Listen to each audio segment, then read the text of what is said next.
So it hurts to end things. That can be relationships. That can be bad habits that we don't need, just things that no longer serve us. It hurts to end those things, but it also hurts to start new things, things that we're not comfortable starting. It hurts to move to a new city that nobody know you in. It hurts to send your kids to a new school that you don't know, if they'll make friends or if they'll be bullied or if they'll be treated mean or how the teachers will treat them. It hurts to start over. And so a lot of times because of this, we'll choose the wrong hurt. If you're going to hurt anyway, you might as well hurt to be helped. So in other words, if it hurts to stay the same and if it hurts to change, you might as well choose the hurt that's going to benefit you the most. You might as well choose the hurt that you're going to get a payback from. You might as well choose the pain that you can end up turning into purpose. Don't just hurt to hurt. Hurt to turn that pain into purpose. Hurt to heal. Hurt to help someone else. So for example, so there are authors, right? People turn pain into books, and that's purpose. There are songwriters and rappers that turn pain into hits.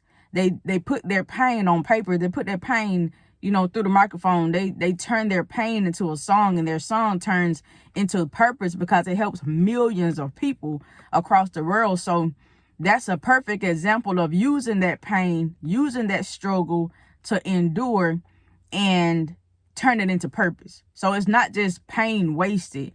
That's what we don't want to do. We don't want to just waste pain. We don't want to just waste hurt. If you're going to hurt, you might as well help somebody else heal. Let them know your story. Let them know the thing that you went through and how you got through it. And so that's going to develop your purpose. And then you'll feel better about going through that pain. You will feel better about going through the hurt. And it won't feel like you just went through the hurt and wasted your time, went through the hurt and wasted your years. You will see that hurt and you will see that pain develop into something. And that's really what purpose is. It's your pain.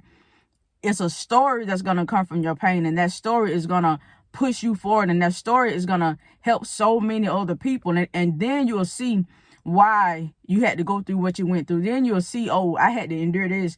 Oh, I had to go through that because of this. This person needed my story. This person needed my strength. This person needed my motivation. This person needed my encouragement. So never feel like your pain is just useless. Now, it will be useless if you go through it and just waddle in it. It will be useless if you go through it and just complain. But it won't be useless if you learn how to turn your pain into purpose. And so how you turn your pain into purpose is when you're going through, you need to start praying and asking God, okay, what is this trying to teach me? What am I supposed to learn from the thing that I'm going through right now? Who am I supposed to be helping? And so I've gotten to a place where I've learned to ask God, help me through the pain. Help me not to focus and fix my mind on the pain, and help me not to focus and fix my mind on the problems that I'm facing, the things that I'm going through, but help me to fix my mind on your promises. Help me to fix my mind on what your Bible says, on what your word says for me. And that really helped me because it teaches you how to go through, because we're going to go through anyway, but it teaches you how to go through. You can go through something, but how you go through it means everything.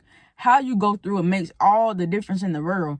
And so that's where that's what I've learned from pain. I've learned how to turn my pain into purpose. Matter of fact, right now, I'm turning my pain into purpose because on my last video, somebody said that they glad I made the video because the video helped them. So that's purpose. That's purpose for me making the video, to help somebody else. And so that may be something you can do instead of, fixing your mind on the pain, instead of fixing your mind on the trouble, on the problem, on what you don't have, on what you want, on what you need. You can fix your mind on the promises of God. You can fix your mind on what God said. And if you don't know what God said, then, that's the problem. That could be the solution. You need to get in the word, get in the Bible and see what God says. And you're going to see that that's going to help you so much. It's going to help you not only, it won't keep you from pain, but it'll teach you how to go through that pain. It'll teach you how to go through the pain better, how to handle that pain more effective, how to handle the pain without the pain feeling like it's going to take you out, because it's not. Usually it's not the pain that that'll kill us. It's our minds that'll get rid of us. It's how we think. It's how we feel about ourselves. It's how we feel about the problems. It's how we feel about the things that are going on around us. It's our perception of the pain. It's not really the pain that's gonna take you out. It's like how you deal with it. It's like your mindset, how you're going through it, how you're choosing to feel about yourself, how you're choosing to feel about, people around you. How it's how you viewing the world. It's how you're viewing the world. So a lot of times it's our mind that needs fixed. So that's the journey I'm on. I don't run when it get tough. I don't quit when it get rough. I just learn how to be more effective. I read. I learn how to handle situations better. I learn how to communicate better. I learn how to, pray better. It will force you to pray better. I pray more. I journal now because I'm on a path of bettering myself. I'm on a path of becoming the better version of myself, becoming someone that I've never been before. So it's requiring me to do things that I've never done before, requiring me to get out of my comfort zone. And so, that's basically what happens. I don't chicken out. I don't run from it. I go through it to grow through it. And that's basically what this video is about. Just on our path to purpose, we have to get better. We have to become more effective in how we handle, just life on a day-to-day basis. But make sure you like this video, comment, subscribe, and see you in the next video.